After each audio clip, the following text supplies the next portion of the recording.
¿Qué tal, hermanos del Centro Cristiano Betlem, desde hasta La Paz, Baja California Sur? Es un gusto para mí poderles saludar a través de este medio y poder participar de la celebración de la Semana de la Pasión de nuestro Señor Jesucristo en este año 2021.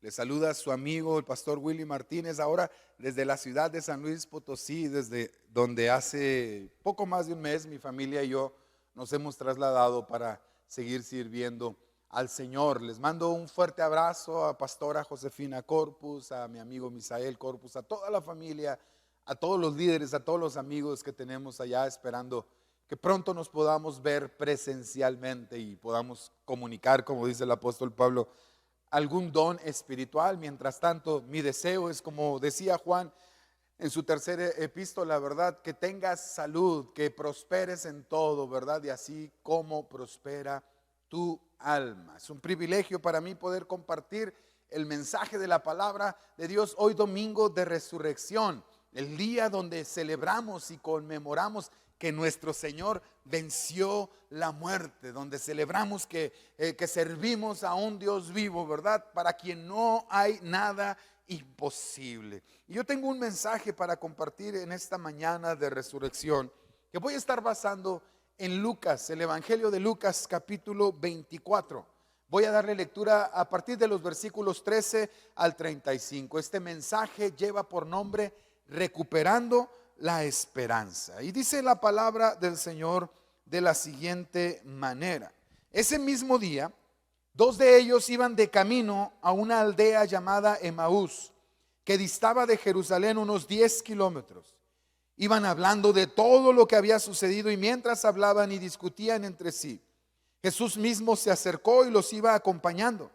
Pero ellos no le reconocieron, y es que parecían tener vendados los ojos y se veían tan tristes que Jesús les preguntó: ¿de qué tanto hablan ustedes? Y uno de ellos, que se llamaba Cleofas, le respondió: ¿eres tú el único forastero en Jerusalén que no sabe lo que ha sucedido en estos días? ¿Y qué ha sucedido?, preguntó Jesús. Y ellos le respondieron: lo de Jesús de Nazaret, que ante Dios y ante todo el pueblo era un profeta poderoso en hechos y en palabra. Pero los principales sacerdotes y nuestros gobernantes lo entregaron para que lo condenaran a muerte y lo crucificaron. Pero nosotros teníamos la esperanza de que Él habría de redimir a Israel. Sin embargo, ya van 3 días de que todo esto pasó. Aunque también nos han dejado asombrado algunas mujeres de entre nosotros que fueron al sepulcro antes de que amaneciera, y como no hallaron el cuerpo, han venido a decirnos que tuvieron una visión en la que unos ángeles les dijeron que Él vive. Y algunos de los nuestros fueron al sepulcro y encontraron todo tal y como las mujeres les dijeron, pero a Él no lo vieron. Entonces Jesús les dijo: ¡ay, insensatos! ¿Cómo es lento su corazón para creer todo lo que los profetas han dicho? ¿Acaso no era necesario que el Cristo padeciera estas cosas antes de entrar en su gloria? Y partiendo de Moisés y siguiendo por todos los profetas, comenzó a explicarles todos los pasajes de las Escrituras que hablaban de Él. Y cuando llegaron a la aldea a donde iban, Jesús hizo como que iba a seguir adelante, pero ellos lo obligaron a quedarse y le dijeron: quédate con nosotros porque ya es tarde, ya es casi de noche. Y Jesús entró y se quedó con ellos, y mientras estaba sentado a la mesa con ellos, tomó el pan y lo bendijo, y luego lo partió y les dio a ellos. En ese momento se les abrieron los ojos y lo reconocieron, pero Él desapareció de su vista. Y se decían el uno al otro: ¿acaso no ardía nuestro corazón mientras nos hablaba en el camino y nos explicaba las Escrituras? En ese mismo instante se levantaron y volvieron a Jerusalén, y allí encontraron reunidos a los 11 y a los que estaban con ellos, los cuales decían: en verdad el Señor ha resucitado y se les ha aparecido a Simón. Y los dos por su parte les contaron lo que les había sucedido en el camino y cómo lo habían reconocido al partir el pan. Oremos. Señor, para ti no hay distancia que valga. Permite que este sermón, esta palabra, pueda producir un efecto en mis hermanos que allá en casa o en el templo vayan a ver, Señor, esta transmisión. Permite, Señor, que por medio de ella renazca en nosotros la esperanza el poder de la resurrección nos llene, Señor, para que podamos seguir enfrentando los tiempos en los que en tu soberanía has decidido ponernos y en los que estamos convencidos hemos de seguir viendo tu gloria. En el nombre de Jesús, amén. Son numerosos los relatos sobre los testigos que aseguran haber visto a Cristo resucitado. Por lo menos hay 10 historias de ellas, de encuentros de individuos o grupos de personas que tuvieron un encuentro con Jesús después de su resurrección y antes de su ascensión. Un encuentro corporal, físico, visible, no una visión ni una experiencia, sino un encuentro verdadero. Hay por lo menos 10 historias registradas en el Nuevo Testamento de esta índole. Y personalmente, esta es una de mis favoritas. Y la verdad, hermanos, es que cada que la leo me despierta una sensación de ternura y quizá de compasión por los caminantes. Lucas nos da el desglose de la historia de estos dos personajes que se encontraron con Jesús en el camino a Emaús. Por el lujo de detalle de esta historia, algunos historiadores sugieren que probablemente uno de los dos personajes le entregó este testimonio al evangelista Lucas cuando él estaba recabando información para escribir el evangelio, ¿sí? Así que nos encontramos con estos dos discípulos viajando a Emaús desde la ciudad de Jerusalén el primer día de la semana. Emaús, sabemos que era una pequeña villa insignificante, muy pequeña, de escasas decenas de pobladores, la mayoría de ellos jornaleros. Era tan insignificante que sabemos que se encontraba a 11 kilómetros, 10 u 11 kilómetros de la ciudad de Jerusalén, pero no sabemos si al norte o al sur o al este o al oeste. Como quiera, en el semblante de estos dos caminantes era evidente que la tristeza embargaba su corazón e incluso probablemente hasta en su manera de caminar, ¿verdad? Porque usted sabe que cuando estamos consumidos por una tristeza, no necesitamos ni decirlo para que se nos note. Hay gente que a metros de distancia podemos ver, a este le pasa algo, a ella le está pasando algo. Y este es el caso de los caminantes, ¿verdad? Ellos van caminando aparentemente derrotados a Emaús, cuando de repente Jesús se les empareja en el camino. Ahora me llama mucho la atención que Jesús sabía la razón por la que ellos estaban tristes, pero les quiere sacar plática, ¿verdad? La pregunta que les hace no es que simplemente no tenía otra cosa que preguntar, quiere entablar conversación con ellos. ¿Por qué están tristes? Jesús sabía la razón. Y algo que Jesús sabía es que no tenían una verdadera razón para estar tristes, porque al que ellos estaban llorando, en ese preciso momento estaba hablando con ellos, porque había vencido a la muerte. Pero siempre que me imagino este diálogo, me produce, no sé, risa. Imagínense, Jesús se le empareja a los discípulos y les dice: oiga, ¿por qué están tristes? ¿Qué les pasa? ¿Qué les sucedió? Y en palabras más o palabras menos, uno de ellos, Cleofas, o quizá el otro de quien no sabemos el nombre, solamente le dice: pues es que Jesús se murió. Imagínense decirle eso a Jesús en persona: Jesús se murió. Yo me imagino que en ese momento Jesús sonrió. Pero entonces, hermanos, lo increíble sucedió. Y quiero utilizar la historia de los caminantes de Emaús, este encuentro que ellos tuvieron con lo que yo llamo el poder de la resurrección, ese poder que el apóstol Pablo anhelaba conocer, para usarlo como un ejemplo, esta historia de los efectos que produce cuando el poder de la resurrección viene a nuestras vidas, cuando tenemos encuentros con el Cristo resucitado. Y lo primero que yo quiero resaltar es que cuando nos encontramos con el Cristo resucitado, forzosamente debe renacer nuestra esperanza. Debe renacer nuestra esperanza. Lucas rescata el nombre de uno de los dos personajes. Se llama Cleofas. Muy probablemente este hombre era un discípulo de Jesús, muy conocido en la comunidad de cristianos, que también conoce a Lucas. Y al el evangelista registrar su nombre, lo que nos está queriendo decir, o lo que les está queriendo decir a la gente que va dirigida Su escrito es, bueno, si quieren corroborar lo que yo les he escrito aquí, pueden ir a la aldea de Emaús, en la calle tal, en el número tal. Ahí vive un hombre llamado Cleofas, quien es quien da testimonio de estas cosas. El hermano Cleofas lo puede corroborar. Ahora, me llama mucho la atención en la que este par responde a Jesús.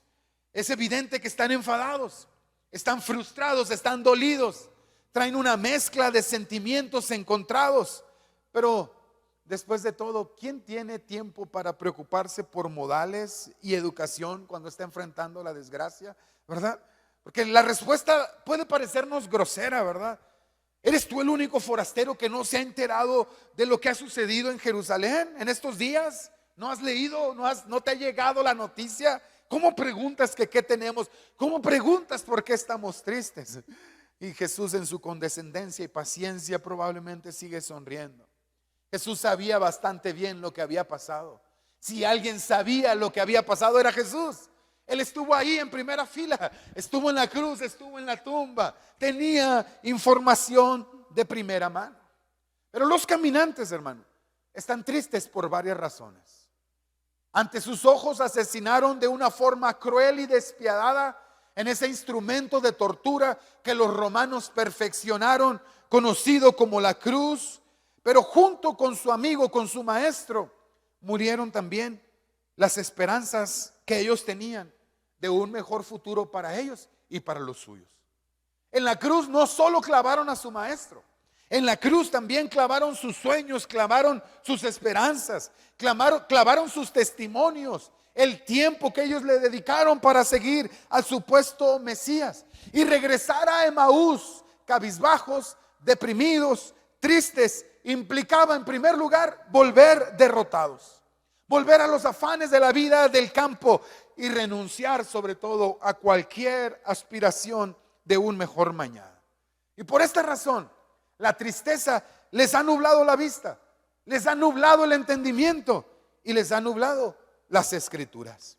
La desesperanza se ha apoderado de ellos a tal grado que no logran distinguir la presencia de Jesús mientras camina a su lado.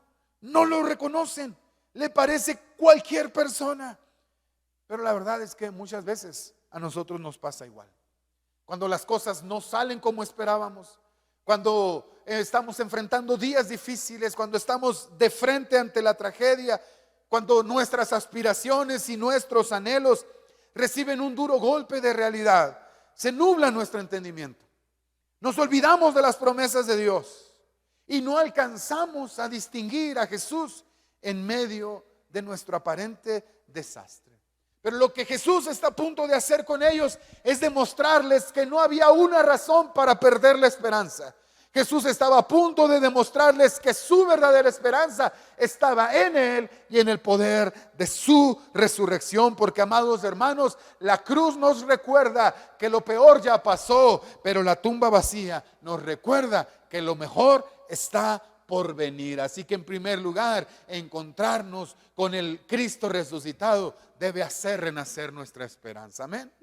Número 2, encontrarnos con Jesús, con el Cristo resucitado, debe alinear nuestras expectativas con las de Dios. Amén.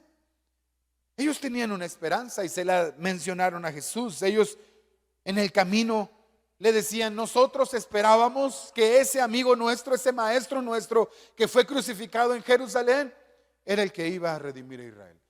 Esa esperanza no solo era compartida por Cleofas y el otro discípulo, sino por toda la generación de judíos, cansados de la opresión romana, cansados de la ocupación romana, cansados de las humillaciones que representaba estar siendo subyugados por una nación pagana. Ellos tenían una esperanza que aparentemente había sido decepcionada.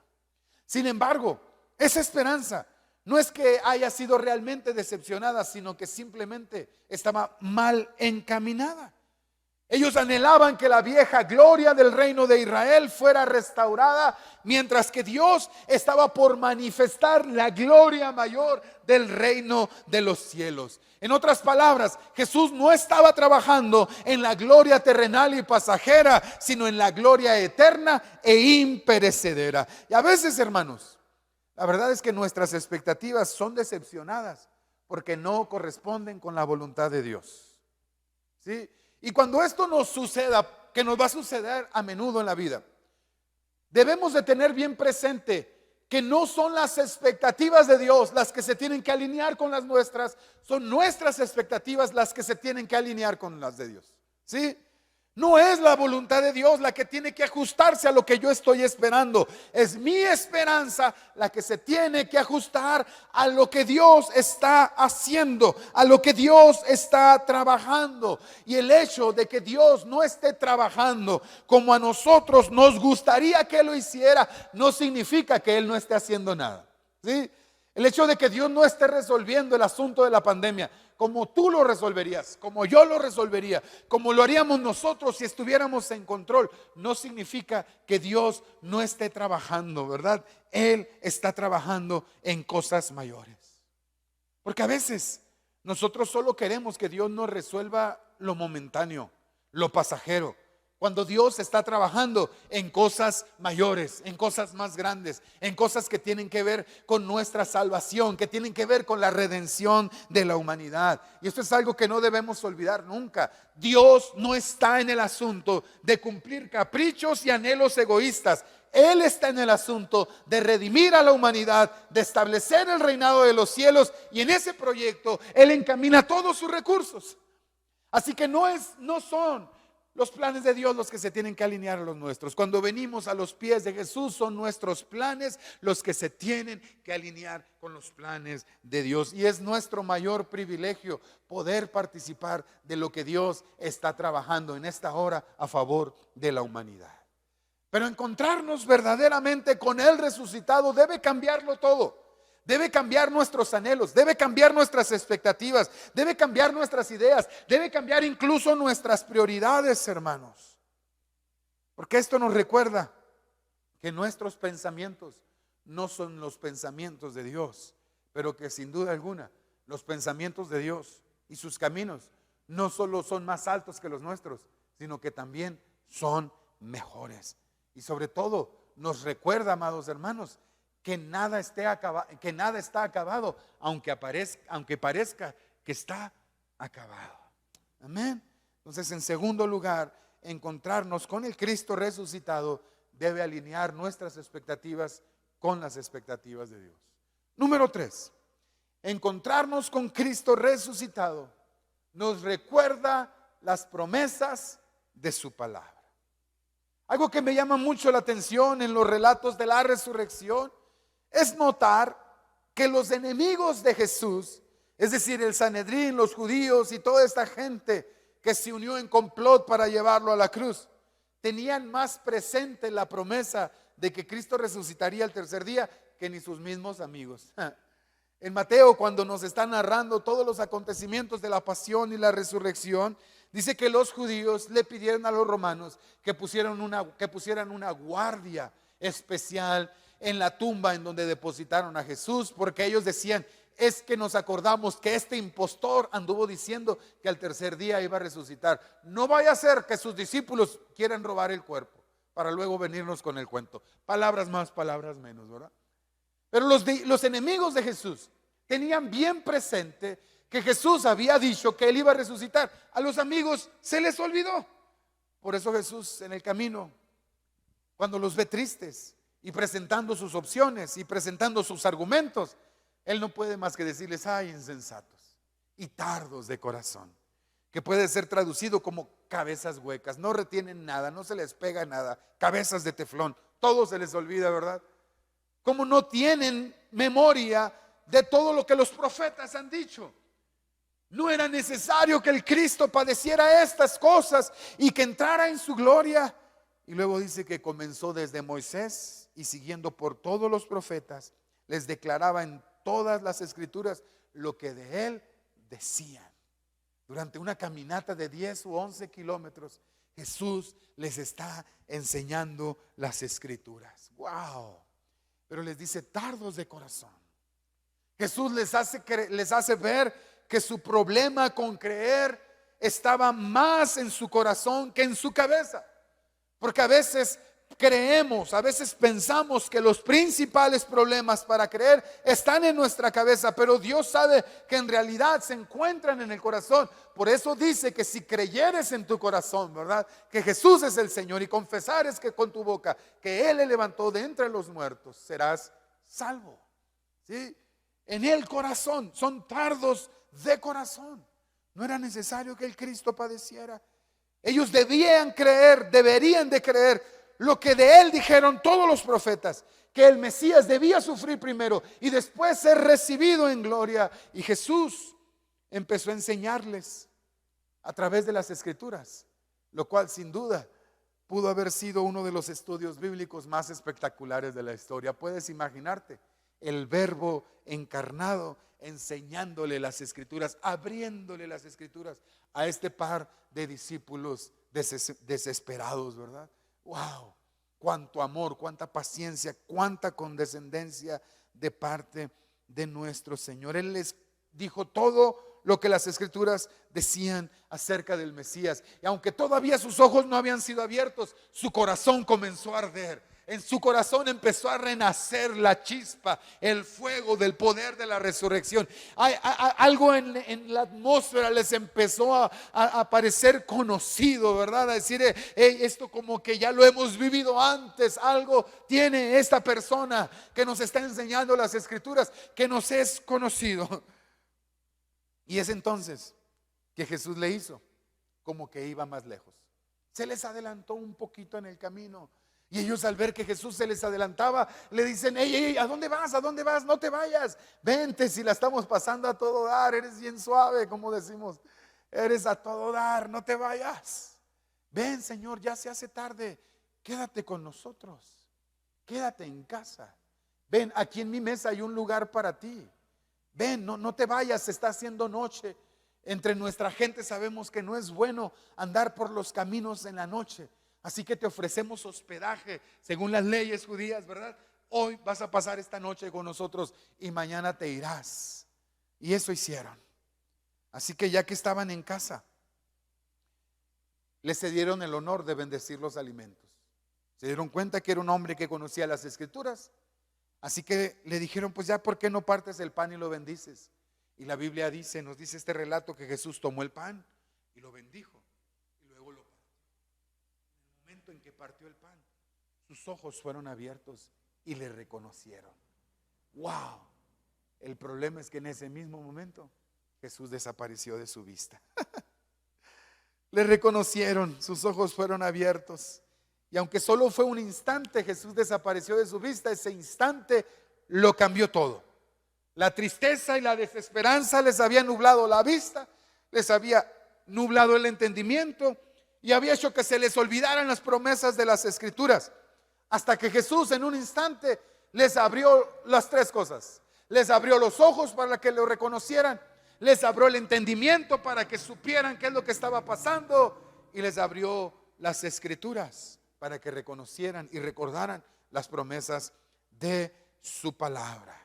Qué importante, amados hermanos, es no perder de vista a nuestro Señor. Qué importante en medio de lo que estamos viviendo es que no olvidemos sus promesas, sus palabras, las cuales nos recuerdan lo que Él está haciendo y que Él está con nosotros como ha prometido estar hasta el fin de esta era. Y qué importante es que entendamos lo que Él está haciendo. Y eso solo lo puede producir el poder de la resurrección. Y finalmente, el cuarto efecto que noto del encuentro que estos individuos tuvieron con Jesús es que encontrarnos con el resucitado debe cambiar nuestra actitud. Amén. 4 efectos de encontrarnos con el poder de la resurrección: hace renacer nuestra esperanza, alinea nuestras expectativas a las expectativas de Dios, nos recuerda las promesas de su palabra y debe cambiar nuestra actitud. Dice que aunque Jesús desapareció de su vista, En ese mismo instante, ellos se levantaron de la mesa y volvieron a Jerusalén. ¿Se acuerdan cuántos kilómetros dijimos que habían, verdad? 10 u 11. Ya habían caminado los primeros 10. Yo le aseguro que los siguientes 11 los corrieron. ¿De dónde sacaron fuerzas? Estaba oscuro, no les daba miedo en los riesgos que podían correr. Ellos ahora tenían una noticia que dar. Ellos ya no estaban tristes ni estaban deprimidos. Ahora el poder de la resurrección los había llenado de tal manera que fueron corriendo hasta Jerusalén a encontrarse con el resto de los discípulos, a compartir la buena nueva que ellos habían aprendido. Nuestro Señor ha resucitado. Hay un cambio de actitud maravilloso cuando el poder de la resurrección llena una vida. Sí, un solo encuentro con Jesús fue suficiente para recuperar la esperanza y hacer que cambie su actitud.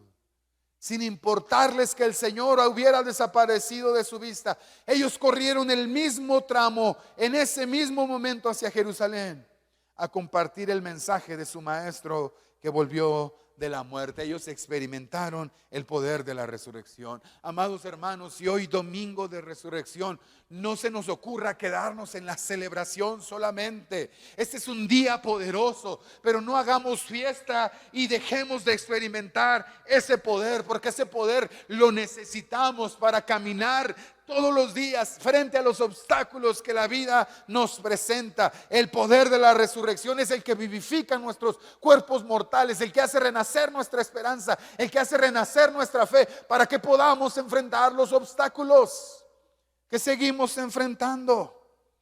Y cuando el poder de la resurrección se manifiesta en una vida, esto trae a colación una vida victoriosa sobre las pruebas, sobre los desalientos, sobre las tentaciones. Es una vida comprometida con el servicio a Dios y el cumplimiento de su misión aquí en la tierra. Amados hermanos, porque yo la verdad no concibo a un cristiano que cree y confiesa que Dios levantó de los muertos a Jesús con una actitud derrotista y en constante desánimo. No es que yo diga, como decía el viejo canto, que no puede estar triste un corazón que alaba a Cristo, porque sí que podemos estar tristes. Lo que yo estoy diciendo es que alguien que cree en el poder que levantó a Jesús de entre los muertos no puede vivir constantemente en derrota y en desánimo, porque el poder de la resurrección le va a levantar. ¿Cuántos dicen amén? Ya para terminar, entre los múltiples relatos que surgen de la vida del gran reformador alemán Martín Lutero, se nos dice que este hombre que Dios usó en el siglo XVII, en el siglo XVI, para reformar la iglesia, sufría constantemente de desánimo y de depresión, ¿sí? Por la persecución y las críticas tan despiadadas que a veces sufría y él consideraba injustas. Había veces en las que no quería salir de casa, que no comía, no probaba alimento, desanimado, deprimido, con ganas de morirse. Y su mujer, Catherine Van Boer, ¿verdad? Pues no hallaba qué hacer para animarlo. Dice que en una ocasión bajó de su alcoba completamente vestida de negro. Completamente vestida de negro y andaba haciendo los quehaceres del hogar y le pasaba por enfrente.